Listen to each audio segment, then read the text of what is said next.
Experiencing problems with Disney Plus on Total Wireless? You're not alone. Many users face issues with perk activation, login, and data usage. This section addresses these common pain points and provides quick solutions. First, ensure your Total Wireless plan includes the Disney Plus perk, typically the $50 unlimited plan with autopay. If you're having trouble activating the perk, use the Total Wireless app, version 8.2 or later, and follow the SMS code activation process.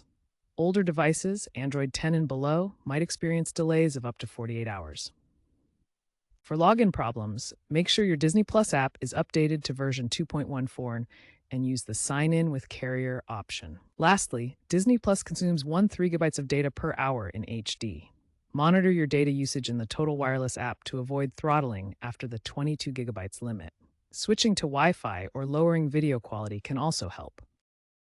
For persistent activation issues, contact Total Wireless support via live chat for a manual code. If you're stuck in a login loop, clear the Disney Plus app cache and try logging in through a browser.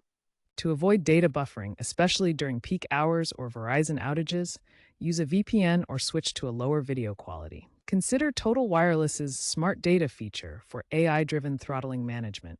Remember that Total Wireless relies on Verizon's network, so signal strength is crucial. Aim for -70 dBm or better.